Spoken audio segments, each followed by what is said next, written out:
Good morning students.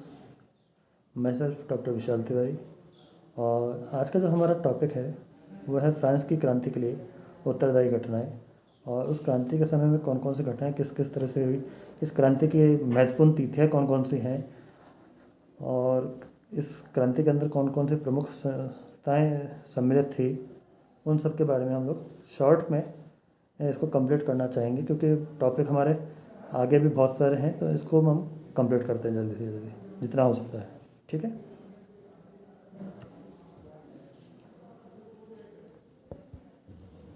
France की जो क्रांति है उसको हम लोग कम से कम 4 चरणों में हम लोग बांट सकते हैं, जिसमें हम बात करते हैं पहले प्रथम चरण की। प्रथम चरण 1789 से लेकर 1792 ईस्वी में हुआ। इसके अंदर जो मुख्य काम हुआ वो क्या हुआ, राष्ट्रीय सभा घोषित हुई, वह प्रजातांत्रिक मूल्यों की घोषणा और स्थापना की गई। किसके द्वारा? 5 मई 1789 ईस्वी को तो स्टेट्स जनरल का अधिवेशन बुलाया गया। ठीक है, जिससे उसके वो बाद में राष्ट्रीय महासभा के रूप में घोषित हो गई और फिर प्रजातांत्रिक मूल्यों की उसके अंदर घोषणा की गई और स्थापना की गई। बात करते हैं इसका दूसरा चरण, जो कि फ्रांसीसी क्रांति का दूसरा चरण था 1792 से 1794 ईस्वी तक। इसके अंदर राजतंत्र का तख्ता पलटकर गणतंत्र की स्थापना हुई, यानी लुई 16वें को हटाकर गणतंत्र की स्थापना फ्रांस के अंदर की गई। जो बहुत एक लंबे समय से जो राजतंत्र चला आ रहा था उसको ख़त्म करके गणतंत्र की स्थापना इस दूसरे चरण में हुई और यहाँ पर अब विधानसभा का स्थान राष्ट्रीय सम्मेलनों ने ले लिया था। बात करते हैं हम लोग फ्रांस की क्रांति का तीसरा चरण। इसके अंदर जो समय काल है वो है 1793 से 1794 ईस्वी और ये एक तरह से आतंक का राज्य रहा है उस समय। ठीक है, अब बात करते हैं हम लोग चौथे चरण की। फ्रांस की क्रांति का चौथा चरण ये है 1794 से 1799 ईस्वी तक। संचालक मंडल अथवा डायरेक्टरी का शासन, इसमें इस तरह से शासन हुआ था। अब हम बात करते हैं फ्रांस की क्रांति की महत्वपूर्ण तिथियां कौन कौन सी है, यानी उन तारीखों पे कौन कौन से काम हुए वो हम लोग देख लेते हैं। जैसे मैंने आपको पहले भी बोल रहा था, वैसे ही 5 मई 1789 ईस्वी को इसमें स्टेट्स जनरल का वर्साय राजमहल में अधिवेशन आरंभ हुआ। ठीक है, जो मैंने आपको पहले बताया था। और इसके अंदर जो सदस्यों की संख्या थी वो करीब थी 1214, जिसमें से 308 पादरी थे, 285 कुलीन वर्ग थे और जनसाधारण के प्रतिनिधि करीब 621 थे।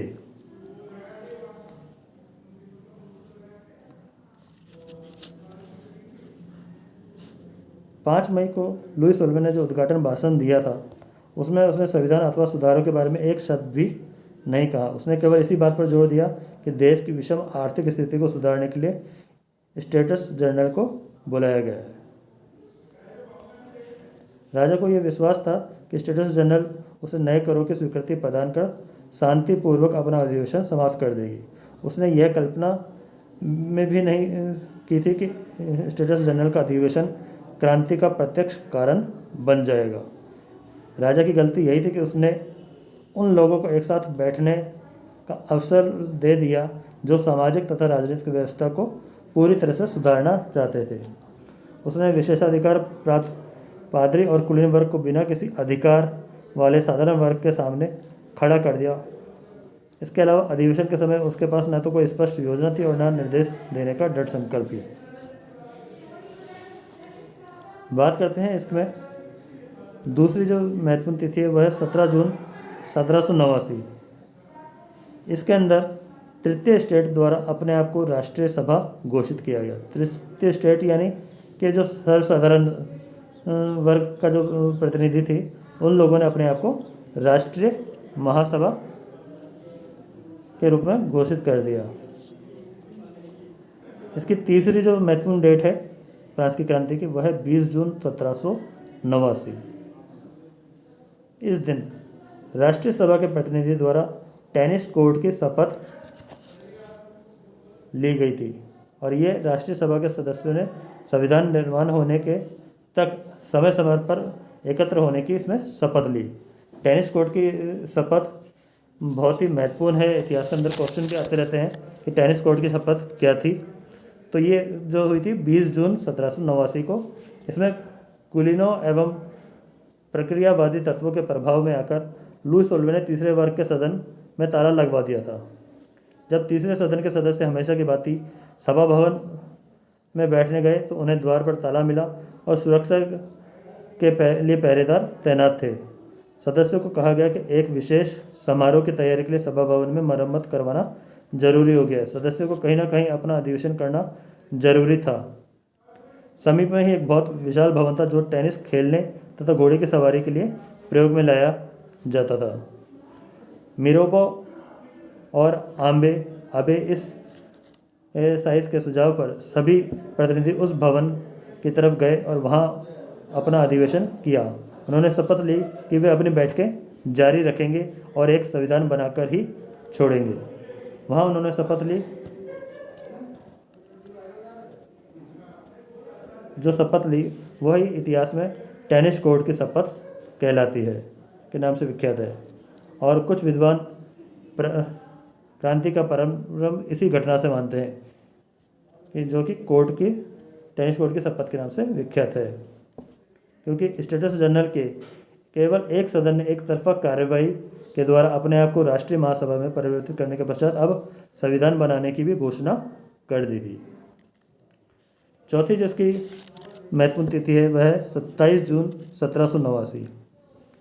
इसमें लुई सोल्वे ने तीनों सदनों की संयुक्त बैठक की स्वीकृति दे दी।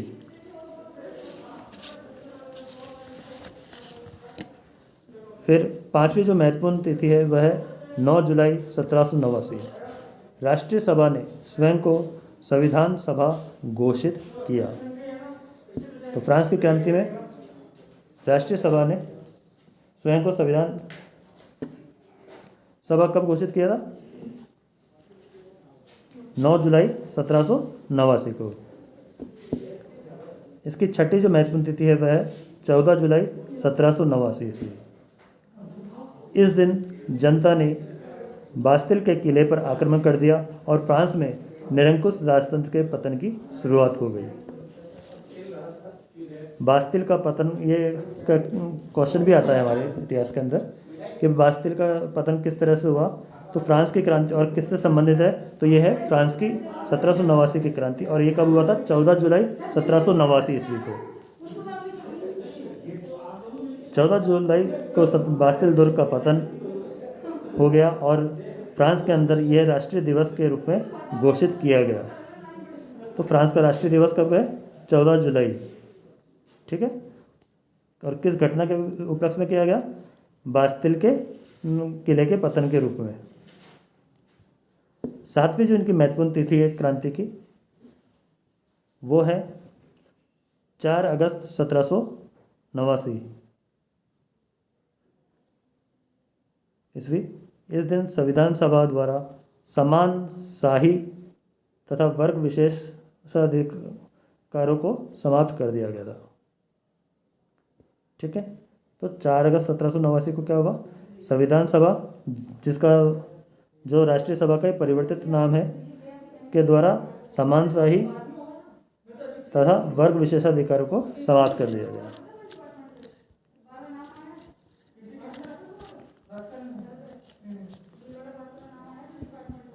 आठवां जो है अब महत्वपूर्ण तिथि है वह 27 अगस्त 1789 ईस्वी।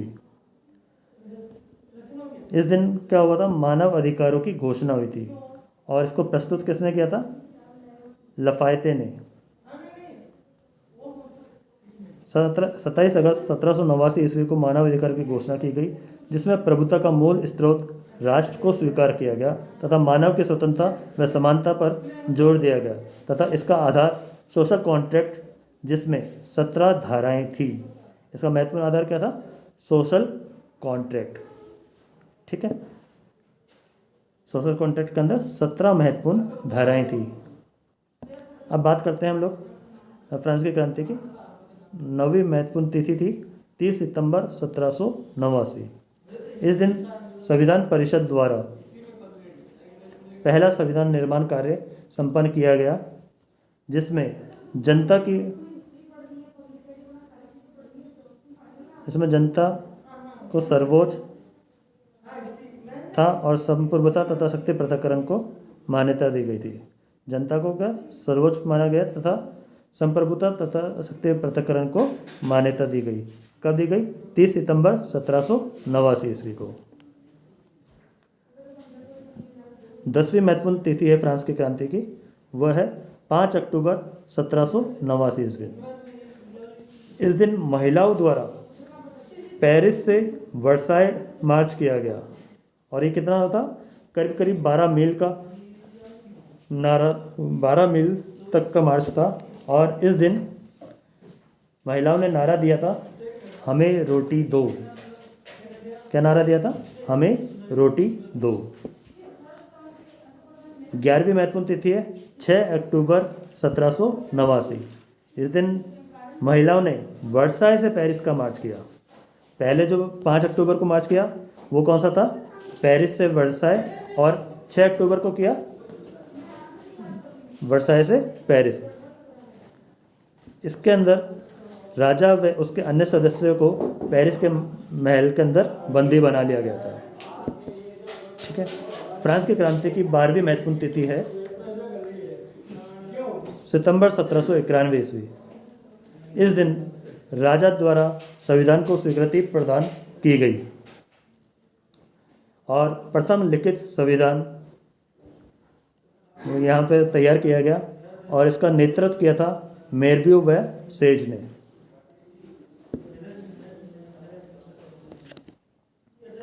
तो संविधान को स्वीकृति कब मिली? सितंबर 1791 ईस्वी में।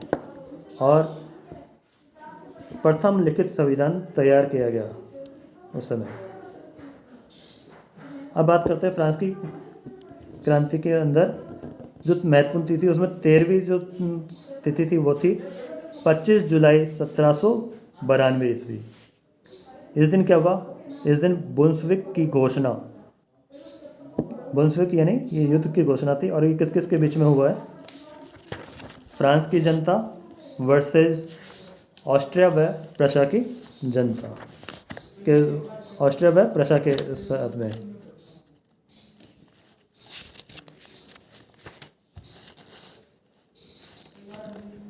इसके अलावा 14वीं जो महत्वपूर्ण तिथि है वह है 21 सितंबर 1792 ईस्वी। इस दिन फ्रांस के अंदर से राजतंत्र की समाप्ति हो गई और गणतंत्र की स्थापना हुई। तो फ्रांस के अंदर गणतंत्र की स्थापना कब हुई? इस क्वेश्चन का आंसर क्या है? 21 सितंबर 1792 ईस्वी। अब बात करते हैं फ्रांस की क्रांति की महत्वपूर्ण तिथियों में। 15वीं जो महत्वपूर्ण तिथि है वह है 21 जनवरी 1793 ईस्वी। इस दिन लुई सोलवे को गिलोटिन किया गया। गिलोटिन का अर्थ है फांसी की सज़ा जो दी जाती थी, वहाँ पर फ्रांस के अंदर उसे गिलोटिन कहा जाता था। सोलवे जो महत्वपूर्ण तिथि है वह है 16 अक्टूबर 1793 ईस्वी। इस दिन मैरी आंतावानेत को गिलोटिन किया गया। मैरी आंतावानेत कौन थी? ये लुई सोलवे की पत्नी थी और फ्रांस की महारानी थी, जो कि ऑस्ट्रिया से संबंधित थी। ऑस्ट्रिया की राजकुमारी रही थी पहले। ठीक है। और इसने फ्रांस के अंदर, मैंने आपको पहले भी बताया कि काफ़ी अव्यवस्था और भ्रष्टाचार को बढ़ावा दिया था। अब बात करते हैं फ्रांस की महत्वपूर्ण तिथियों के अंदर। 17वीं जो तिथि है वह है 9 मार्च 1793 से लेकर 29 जुलाई 1794 ईस्वी तक। इस समय आतंक का राज्य कायम हो चुका था।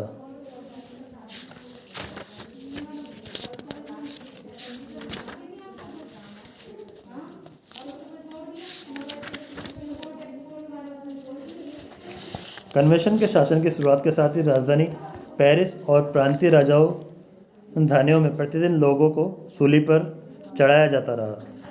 उन लोगों में अधिकांश ऐसे थे जिन्होंने क्रांति का नेतृत्व किया था अथवा क्रांति को सफल बनाने में अपने प्राणों की बाजी लगा दी थी। फिर भी उस युग के लिए आतंक शब्द का प्रयोग नहीं किया गया था, क्योंकि वह सब कुछ गणतंत्र के शत्रुओं को दंड देने के नाम पर हुआ था।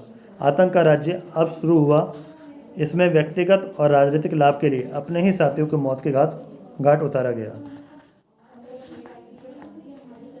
इस समय फ्रांस में दो सरकारें थी, एक कम्यून और दूसरा अथवा पेरिस की सरकार और दूसरी कन्वेंशन अथवा फ्रांस की सरकार। अब दोनों ने मिलकर काम किया था, परंतु अब दोनों में बिगाड़ भी उत्पन्न हो गया था। कम्यून के नेता थे हर्बर्ट और शोमेते, और ये दोनों ही अत्यधिक उग्रवादी, बर्बर तथा अधार्मिक थे। एक तरह से पेरिस के वे वास्तविक शासक थे।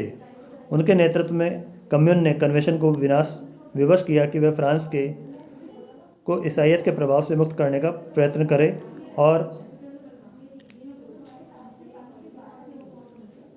विवश कन्वेंशन इसके लिए काफ़ी प्रयास भी किया। अब ईश्वर के स्थान पर बुद्धि की पूजा की जाने लगी। कन्वेंशन और जनरक्षा समिति ने अपनी इच्छा के विरुद्ध यह सब कुछ स्वीकार कर लिया, परंतु रॉबस्पियर इससे संतुष्ट नहीं था। रॉबस्पियर जनरक्षा समिति का सर्वाधिक प्रभावशाली सदस्य था। वह हर्बर्ट और दांतो दोनों गुटों का सफाया करना चाहता था।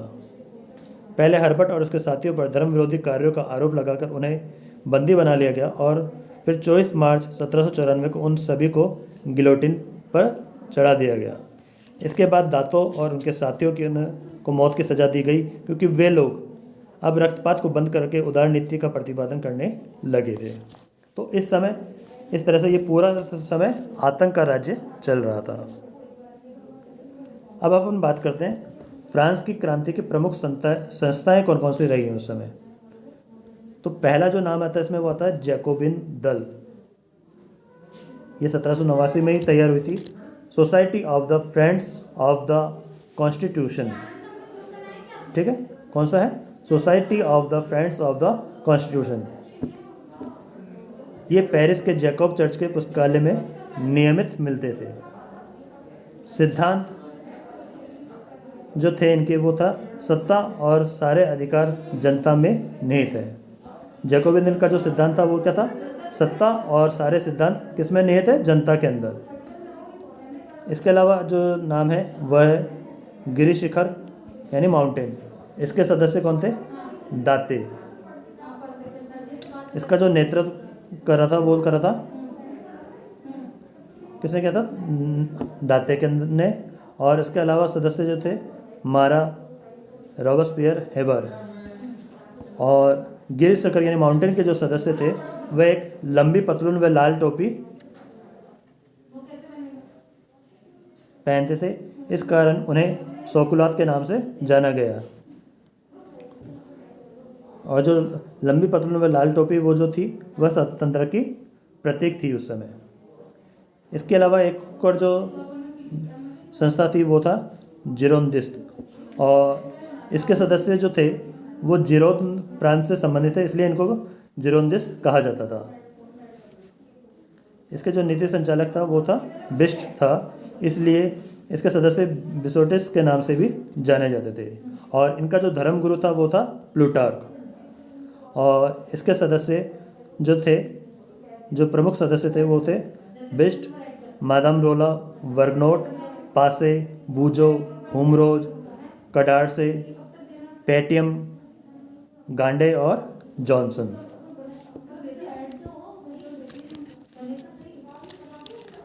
ठीक है, तो इस वीडियो के अंदर हमने